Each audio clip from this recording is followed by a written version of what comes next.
প্রিয় বন্ধুরা, কেমন আছেন? আশা করি সবাই ভালো আছেন।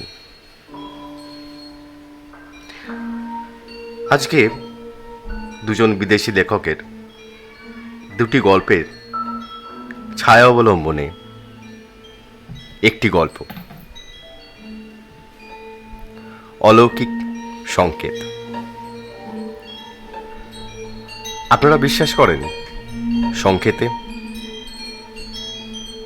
কিছু ঘটার আগে, কিছু মুহূর্ত, কিছু ঘটনা জানান দিয়ে যায়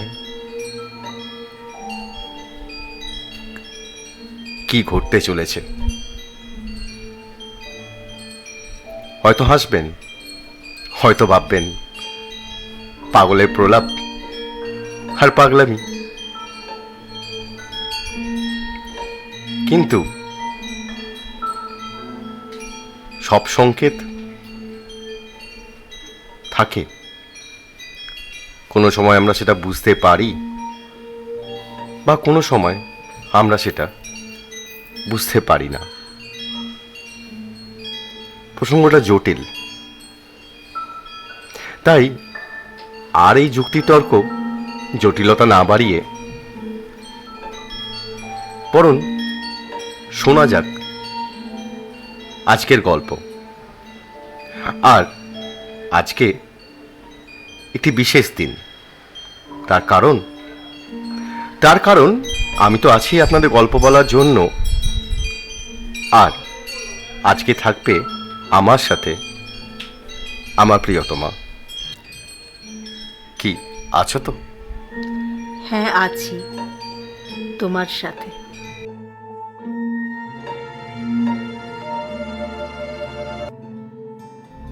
সৌম লণ্ঠনের আলোয় অফিসের জানলার বাইরে তাকিয়ে দেখে সমস্ত স্টেশনটা ফাঁকা। এই জায়গায় খুব একটা ট্রেন থামে না। রাতে শেষ ট্রেন চলে গেলে পুরো স্টেশনটা মৃত এক শহরের মতো হয়ে যায়। অনেক শখ করে সৌম এই জায়গায় চাকরির ট্রান্সফারটা নিয়েছিল।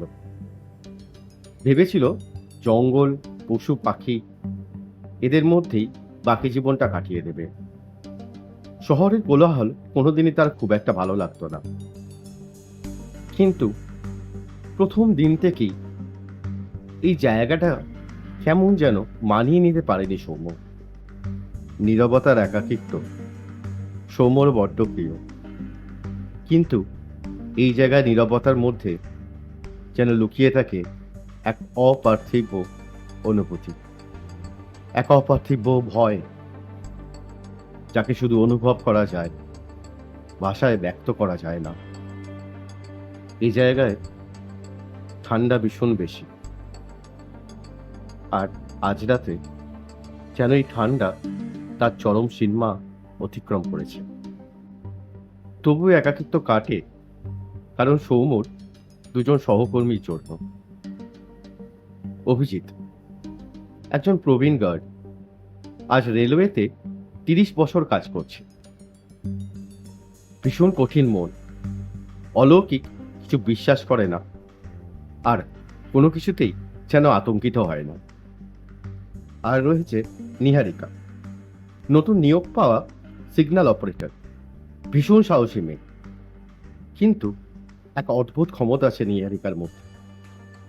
মাঝে মাঝে কেমন জানি অদ্ভুত কথাবার্তাও বলে, কিছু অনুভব করে যা বাকিরা হয়তো বুঝতে পারে না।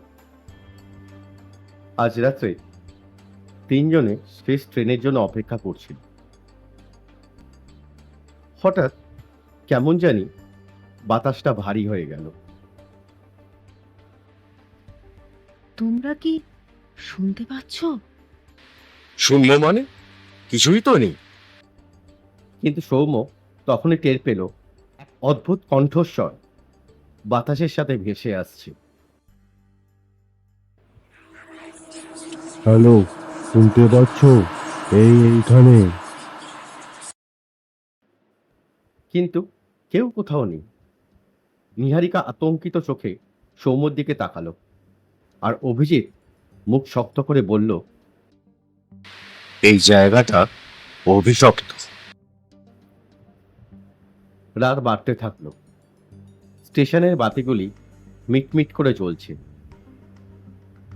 ট্রেন আসার সিগন্যাল দেওয়া হয়েছে অনেকক্ষণ, কিন্তু ট্রেন আসছে না। অভিজিৎ চুপচাপ একটা বিড়ি ধরালো। নিহারিকা চুপচাপ দূরে ফাঁকা স্টেশনে লাইনের দিকে তাকিয়েছিল। সৌম, তুমি কি জানো এখানে 50 বছর আগে একটা ভয়ঙ্কর দুর্ঘটনা হয়েছিল? সৌম্য চমকে উঠল। কিসের দুর্ঘটনা? একটা ট্রেন পুরোপুরি উধাও হয়ে গেছিল। কোনো ধ্বংসাবশেষও পাওয়া যায়নি জানো, শুধু রেল লাইনের ধারে পাওয়া গিয়েছিল কিছু পাগলাটের লেখা আর বিশাল আঁকা বাঁকা কি সব দাগ। ওরা আসছে সৌম, ওরা আসছে। সৌম্য চমকে গেল। কে আসছে? আর ঠিক তখনই স্টেশনের লাল সিগন্যালগুলি হঠাৎ জ্বলে উঠল।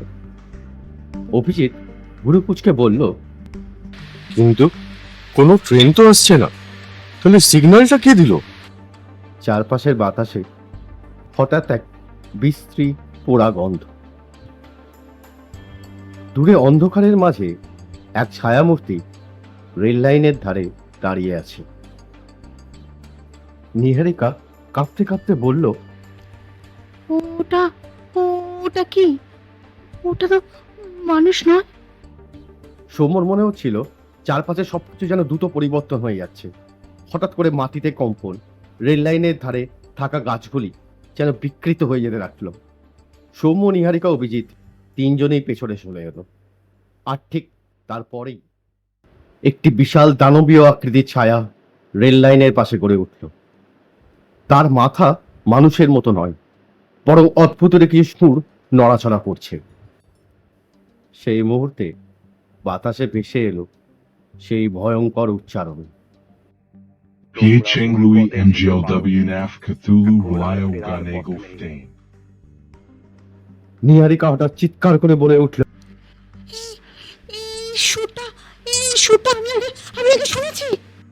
হঠাৎ স্টেশনে সব প্ল্যাটফর্মের আলোগুলি জ্বলে উঠল। একটি ট্রেন দ্রুত ছুটে এলো রেল লাইন ধরে। কিন্তু এটি কোনো সাধারণ ট্রেন নয়। এর জানলা দিয়ে দেখা গেল মৃতদেহ। তারা সবাই একসাথে চেয়ে আসে, আর ঠোঁটের কোণে এক পৈশাচিক বিকৃত হাসি। সহসা ট্রেনের দরজা খুলে গেল, আর এক ভয়ানক কণ্ঠস্বর বাতাসে ধ্বনিত হলো, ভেতরে এসো, সময় হয়ে গেছে। সৌম্য পেছন দিকে সরল, আর অভিজিৎ কাঁপতে কাঁপতে বলল, না না, এটা হতে পারে না, কিছুতেই হতে পারে না। কিন্তু নিহারিকা অদ্ভুতভাবে চেয়েছিল ট্রেনের দিকে, আর সে হেঁটে যাচ্ছিল সেই ট্রেনের দিকেই। নিহারিকা, থামো! কিন্তু নিহারিকার চোখে এক অসম্ভব শূন্যতা। আজ যে যেন কোনো মানবী নয়, যেন কোনো প্রেতপুরী থেকে উঠে আসা স্বয়ং কোনো চক্ষিণী।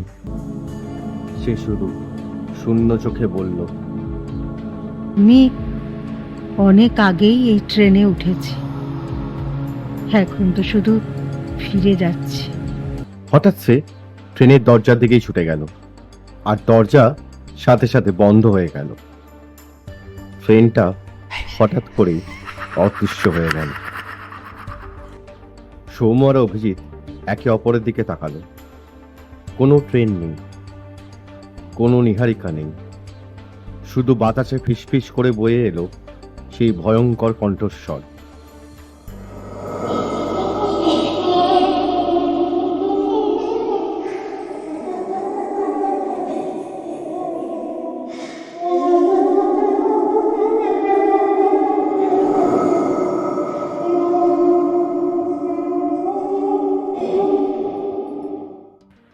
শয়তান জেগে উঠবে। পরের দিন সকাল, রেলওয়ে কর্তৃপক্ষ প্ল্যাটফর্মে এসে এক অদ্ভুত দৃশ্য দেখল। অভিজিৎ চুপচাপ বসে আছে, তার মুখ ফ্যাকাশে। আর সৌম্য রেল লাইনের পাশে পড়ে আছে। তার হাতের তালুতে আঁকা আছে সে অদ্ভুত প্রতিকৃতি। কিন্তু সবচেয়ে ভয়ঙ্কর বিষয় ছিল নিহারিকার কোনো অস্তিত্ব নেই। তার অফিসের ফাইল, তার রেকর্ড, সবকিছু থেকে তার নাম মুছে গেছে। কিন্তু সৌম্য জানে নিহারিকা এই ট্রেনেরই এক যাত্রী ছিল এবং সে ফিরে গেছে তার নিজের জগতে।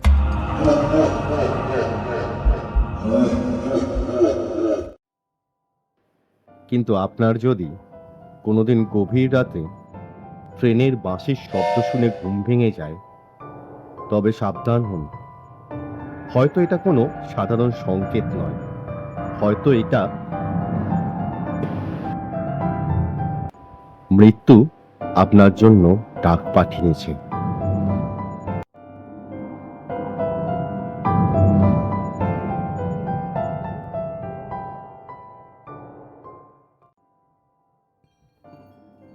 কেমন লাগলো বন্ধুরা আজকের গল্প, আজকের উপস্থাপনা, অলৌকিক সংকেত?